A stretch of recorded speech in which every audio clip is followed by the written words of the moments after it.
नमस्कार दोस्तों, आप हैं संजय कुमार श्रीवास्तव के साथ और मुस्कान इंडिया न्यूज़ में स्वागत है आपका। तो आज हमारे साथ कैमरामैन जो है लक्ष्मण जी लगे हुए हैं और मैं आपके साथ संजय श्रीवास्तव। और आज मंगोलपुरी में क्षेत्र में लेके आया हूँ जो सी ब्लॉक कहलाता है, जहाँ पे लक्ष्मी देवी से मुलाकात करवाएंगे जो अपने ही लड़कों से काफ़ी परेशान है। इस बुढ़ापे में संपत्ति का मालिक कौन है और एक ही लड़के से काफ़ी परेशान है जो इनके साथ आए दिन हाथापाई करता है और मारपीट करता है। तो आइए मुलाकात करवाते हैं हम लक्ष्मी जी से, आगे बात करवाते हैं इनके घर परिवार की। नाम बता दीजिए। लक्ष्मी देवी। लक्ष्मी देवी जी, आप जो है कितने वर्ष हो गए मंगोलपुरी में रहते हुए? मुझे जब से मंगोलपुरी बसी है सन 76 में, तीसरे महीने में बसी है, जब से ही मैं इस स्थान पे रह रही हूँ। कितने बच्चे हैं आपके? 3 बच्चे हैं जी। और पीछे कहाँ के रहने वाले हैं आप? पीछे जी मैं ससुराल है पियर। आप पियर भी बताइए, ससुराल भी बताइए। ससुराल है पियर है करोल बाग। अच्छा, करोल बाग है देवनगर में। तो हस्बैंड? हस्बैंड जी वो सन 1980 में गुजर गए थे। गुजर गए। तो अब उसके बाद में आपने किस तरीके से अपने बच्चों का पालन पोषण किया जब से वो गुजर गए? जब वो गुजरे थे वो तो हम ही जानते हैं, कभी जो काम मिलता था जैसे ही अपने करा। फिर मेरे को सन 88 में रजौरी गार्डन नस्वार फैक्ट्री में काम मिला। जी जी। जब से मैंने उसी में ही काम करा। नशा मुक्ति केंद्र में? नहीं, हाँ।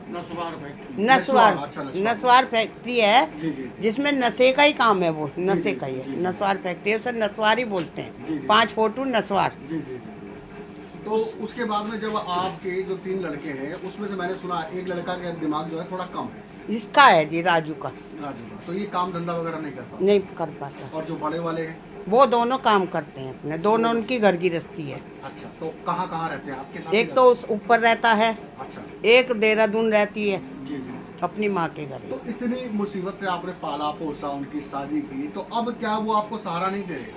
आप मेरे को सहारा नहीं दे रहे, कोई बात नहीं, पर मेरे को परेशान करते हैं ये। अच्छा। छोटा लड़का नहीं कुछ बोलता, वो तो कभी आया चला गया। जी जी। ये जो इसकी जो पहली शादी, इसकी घर बिगड़ गया इसका। जी जी। दूसरी जो करी थी हमने, ये औरत खराब आई है, इसका रिकॉर्ड पीछे से ही खराब था। अच्छा। हमने जब ये लेकर आए, हमने इस लड़के को पहले ही बोला था ये औरत सही नहीं है, इसका रिकॉर्ड सही नहीं लग रहा हमें। तो जब से इस घर में हमारी साथ इसने, अब वही लड़के को वो कहती थी जैसे ही वो मानता था, हमारी मानता नहीं था, तो हमारे पास फिर सीधे ही मारपीट पे उतर जाते थे। अच्छा। हाँ। तो आपने समझाया नहीं कि भाई ये जायदाद संपत्ति सब तुम्हारी है, मैं अपनी छाती पे नहीं ले जाऊंगी? सब कुछ मैंने उसको कहा मैं कि भाई तुम पहले तू सोचा कर। तू उसके कहने पे नीचे उतर रहा है, पानी बंद बता रही है, तो नीचे ऊपर से तू बीच में आया है, तो वहाँ पे भी बटन दबा के देखो कि पानी आ रहा है कि नहीं आ रहा। जब तुम मेरे पास आते, यहाँ पे 3 घंटे पत्थर बरसाए, जहाँ आप बैठे हो वहाँ तक पत्थर आए, हम माँ बेटे चिपट के यहाँ पे बैठे हुए रोते रहे। अच्छा। हाँ, रात के 11 बजे से। पत्थर किसने चलाए? इसी लड़के ने, बड़े ने। अच्छा। मर गए क्या गली वाले? हाँ हाँ। कोई भी नहीं है, मारो इसे, हाँ मैं कुछ नहीं बोलूँगी। हाँ। तब उसने एक 2 थप्पड़ मारे इसके, जब ये चुप करके बैठा। अच्छा। फिर सवेरी हुए, दरवाजा लॉक लग रहा था, नहीं तो दरवाजा टूट गया था लोहे का बाहर का। तो थाना पुलिस कंप्लेन नहीं की? थाना पुलिस मैंने फिर वो लड़के को बुलाया, स्टैंड वाले स्टाफ के, मैं कि देखो अब इन्होंने मेरे साथ क्या करा। तो उन्होंने मेरे से यही कहा, माता हम हाथ जोड़ के यही कह रहे हैं तुम्हारे को, तुम थाने में मत जाना, अनि इसका वो हाल कर देंगे जो करा ना हो। हम इसको हम ही समझा देंगे अच्छी तरह। अच्छा। मैंने उनका कहना माना, तो फिर वो मैं चुप लगा गई, हार के फिर दरवाज़ा मैंने सही करवाया।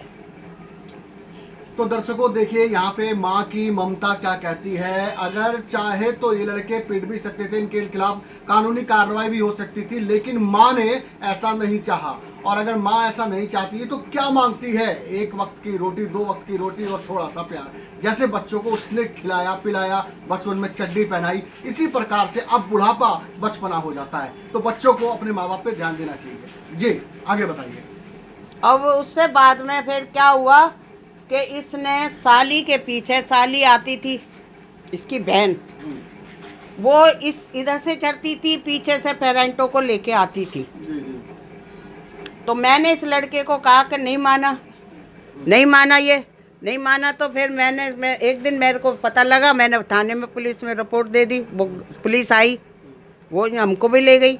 उन्होंने कहा कि भाई मैंने देखा नहीं, अगर मैं पकड़ लेता तो फिर मैं इसका हालत वो करता जो करा ना हो। पुलिस आके तो ये उस टाइम तो ये रात को फिर मेरे से पुलिस वाले ने भी थोड़ा सा वो बोलने लगा, तेरा कौन है आगे पीछे। मैं कह लेगी नहीं कि मेरा तो कोई नहीं है, मेरे ये 6 बच्चे यूँ ही आ गए, मेरे 9 जने हैं, हम कहाँ से आ गए, ये पेड़ लग रहा कहने लगा। फिर हंसने लगा। फिर उनने शाम तक 4 बजे तक वो ऐसे ही बकवास करता रहा। पुलिस वाला सुभाष नाम था उसको। फिर मैंने बोला नहीं कि मैं अब तेरी साथ जाऊंगी, मेरा कोई नहीं है, अब तू सारा प्रॉपर्टी मेरे नाम करेगा, ऐसे बोली। फिर उसे मैं चली आई तो इसने दूसरे दिन सड़क पर डंडा उठा लिया।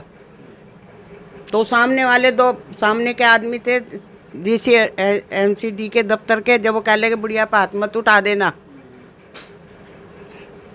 जहाँ है वहीं रह, तेरे ये जब से वैसे मेरे अब ये कोई वो नहीं करता था।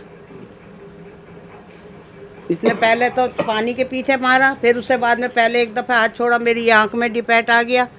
अब ये क्या हुआ, अब ये कल परसों इसको मैं यही कहती हूँ कि तुम मेरी जान को कलेश मत करो। ना मैं तुमसे मांगने जाती हूँ, ना मैं तुमसे लेने ऊपर जाती हूँ, और तुम्हें कोई ज़रूरत है तो तुम आके मेरे से ले जाओ, पर मेरी साथ ये मत कलेश करो। अंतपन देखते हुए ये आपके साथ मारपीट करते हैं और खाने पीने के लिए आपके पास पैसा भी नहीं है, तो आप किस तरीके से अरेंजमेंट करते हैं खाने पीने का पैसे का? हम जी दोनों की पेंशन आती है। अच्छा अच्छा। और बीच के मकान कमरे का किराया लेते हैं, उसी में हम अपना गुजारा कर लेते हैं। तो इस महंगाई में थोड़े से पैसों से कैसे गुजारा चलता हो जाता है, हम अपने हिसाब से चलते हैं, अपने गुजारा हो जाता है। देखिए दोस्तों, यहाँ पे जो है बड़े शर्म की बात है, अपना खानदान अपना परिवार होते हुए भी एक लाचार माँ को और उसका एक बेटा है जो दिमागी तौर पे परेशान है, तो कितनी मुसीबत झेलनी पड़ रही है। तो अब जो है माता जी, आप क्या चाहती हैं कि इनको अपने साथ रखना चाहती हैं, बेदखल करना? नहीं, मैं अब जो लड़का मेरा अब तो नहीं बोलता। जब से मैंने थाने पुलिस करी, इन्होंने लिख भी दिया कि मैं अपनी माँ से कुछ भी नहीं बोलूँगा। अब इस लड़के ने मेरे इस यहाँ पे मंदिर के ऊपर 2 अंगूठी रखी थी, 4-4 ग्राम की, 2 अच्छा। सोने की। मैं गई हुई थी बाहर, ये लड़का यहाँ चाय बना रहा था, और ये लड़का आया शिव, इसने सीट कल टीवी के उसमें, और इसने अंगूठी निकाल के ले गया। मैंने सोचा इसने कोई रख दी होगी। मैं 2-3 दिन 1 हफ्ता तक नहीं बोली, ढूंढती रही। फिर ये खुद ही जैसा ये ऊपर से उतरे, नीचे जाके फिर लौट के आवे, क्या हो गया? मैं कुछ नहीं। फिर दूसरे दिन ऐसी कहा, क्या हो गया? फिर मैं कह ली कुछ नहीं। फिर मेरे को दौरा लगा कि दिमाग में कि चीज़ ये लेके गया है, अरे मैं यही लेके गया और कोई नहीं लेके गया मेरे। फिर मैंने इसको तीसरे दिन दोपहर को रोका, नहीं कि हाँ भाई जो चीज़ सामान तू लेके गया वो दे दे। तू घर में आया था? कह रहा हाँ।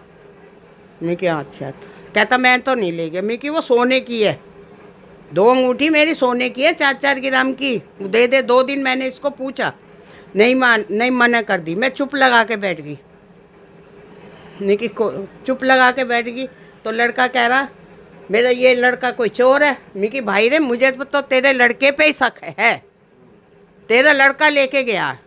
आज तक मेरे घर में खुला भी पड़ा रहा, जब भी मेरे घर में कुत्ता भी घुसता। और टीवी के चक्कर में अंगूठी सामने रखी थी, अंगूठी गई कहाँ? मेरे तो तेरे लड़के पे ही शक है। कहता मेरे लड़का चोर नहीं है, मेरे लड़के पे तो सारा कुछ मेरे लड़के के हाथ में। दूसरे दिन 24 है 22-23, 24 को नहीं बोली, जो 25 को सवेरी 8 बजे मैं रोटी बनाने, चाय बना के रोटी डाली है।